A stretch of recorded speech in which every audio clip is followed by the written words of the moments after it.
Hey, everybody, welcome to PVD Horror. My name is Dave, and today I am bringing you a book review of a book that I was recently able to check out called How to Fake a Haunting by Christa Carmen. This was a recent release, it just came out last month. So please keep your eyes peeled for this book. Christa Carmen is a local Rhode Island author. She previously won the Bram Stoker Award for The Daughters of Block Island, I believe. And she also wrote Beneath the Poet's House, which is a pretty interesting look at the woman that Edgar Allan Poe had a romance with, who was from Providence. So also Christa was on our show. I was able to talk to her about the book, and that was prior to actually my finishing of the book. So now that I've completed it, I want to circle back and, provide a little review. So just to refresh people's memories, if you watched that episode or if you didn't watch it, I'll tell you what the premise of the book is.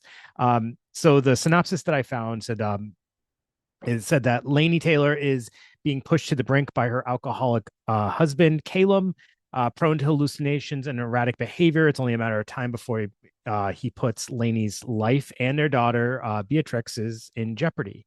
A divorce in full custody is out of question, in Caleb's words, over my dead body. So I'll just kind of finish up from there. So basically, Lainey and her best friend Adelaide decide they are going to stage a haunting in the house. This is her friend Adelaide's idea, and that will drive Caleb to the brink of insanity, thinking that he's gone mad or that, there's ghosts in this house, and he'll run away and he will leave Lainey and Beatrix alone for good. Of course, obviously things don't always go as planned. And, even while they do definitely give Caleb a good scare, some other things start to become unleashed, which, seems to happen when a house has so much pent up rage and resentment and fear in it. We can only imagine what that is a recipe for.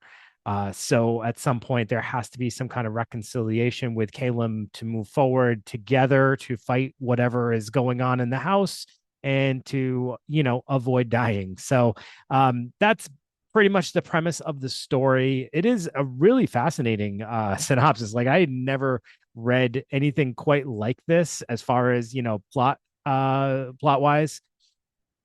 But the thing about this book that I have to say was, like, the most impressive piece of it for me was really the look at it that it had on relationships. And yes, I know that this is a horror podcast and I'm here talking about relationships, but honestly, it was like just very raw and real. And I remember when I was talking to her, she kind of made mention that, a lot of the characters in this novel really, aren't the best people in general, or they all have their like flaws. And but to me it was just very human, and realistic and authentic. Like, even Lainey has her own set of, her own baggage, but it's her also own like set of like characteristics that, might rub some people the wrong way or might make you feel a certain way about her at times. And even her friend Adelaide, she's not a perfect person.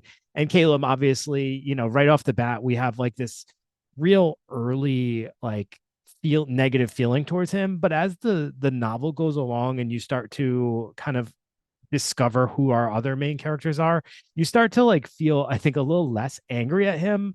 Obviously it doesn't change completely. You still kind of see the problems at hand with him, but I think it almost like highlights that while he's got all this going on, no one else in this story is, without their own flaw or without their own contribution to the problem, I guess would be the best way to put it, except for maybe the young Beatrix. So I would say on a level of like just delving into relationships and how our actions and behaviors really can ruin relationships or fracture them pretty significantly. I just felt like this novel did a really good job of like showing that and demonstrating that. And like I said, beyond just Caleb's behavior with his drinking and with his poor choices and all that stuff, even our, Lainey, our protagonist, her behaviors and choices at times have really put a fracture into this relationship as well that needs to be repaired. Um, so yeah, I really liked the dynamics of the characters. I liked the delve into relationships, the layers that it presented of everybody. Um, and it's just like how another aspect, I guess, is I liked how we kind of showed how sometimes we lose sight of ourselves when we're involved in situations, and we almost like don't realize sometimes when we're not being the version of ourselves that we want to be. And I think that happens with like Lainey, and she's so focused on Caleb's drinking and the things that he's contributing to the relationship. She's not really seeing how, some choices she made have made a pretty big impact, or even if like he is what he is, like some of the things she's covered up in the past, or some of her baggage is present in the relationship as well, and causing its own problems in ways that are manifested as they try to stage the haunting. Now, that part I think is great.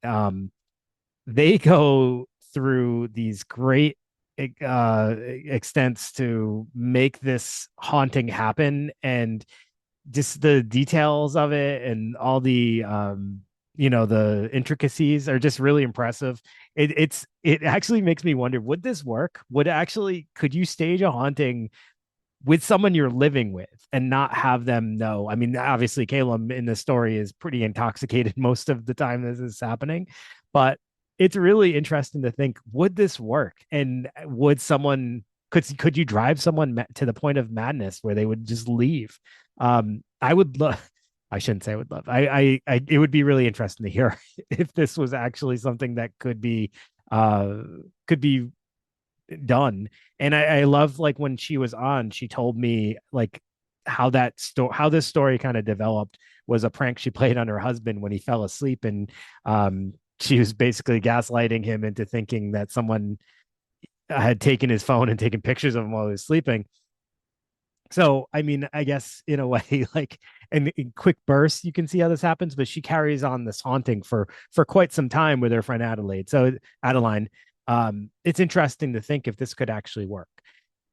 Now, the writing of this story, I think, is one of the most impressive pieces. So obviously, like I said, I love the relationship aspects. I love just the things that they're willing to dive into, the subject matter.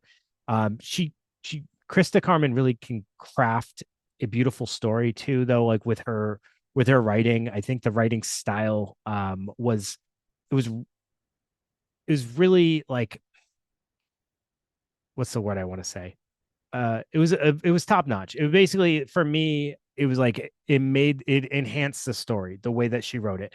I felt like the writing reflected the population that we're supposed to be represented in this book. So like Caleb and his family are wealthy, they're well to do, they're living in like, you know, and Lainey's working in like these mansions in Newport, Rhode Island, which is, obviously a very rich area. And I felt like the writing style almost matched this world that we're supposed to be living in, even if Lainey doesn't feel connected to that world.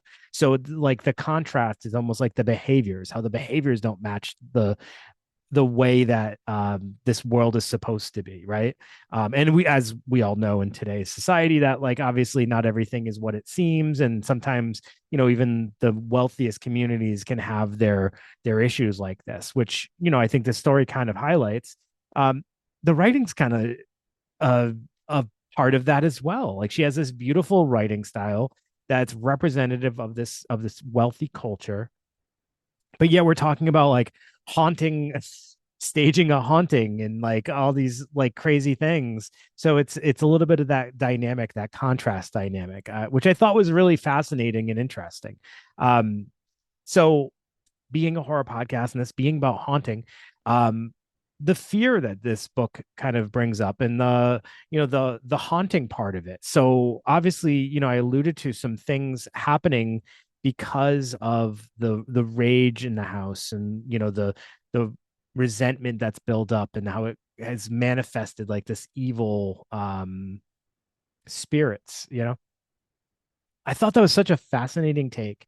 And the way they're that it's represented, and I don't want to give spoilers, so I don't want to describe it too much because I want people to have that experience on their own. But I just thought she did like a fascinating job of showing how people get caught in their worst moments, or the moments of regret, or the moments where they would be hard to overcome because you don't feel like you represented yourself in a way that you would want to, or you kind of lost yourself in this moment. And she represents that in a very specific way, which I thought was so genius.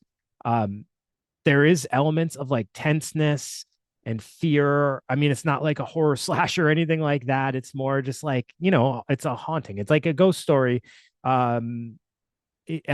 the way that you experience a ghost story in a movie or something like that. That's kind of how this is. And so it's not something that is like in your face horror, but there's definitely some horrific moments. There's some tense moments. There's moments where, like I think it kind of elicits some real fears that people would have.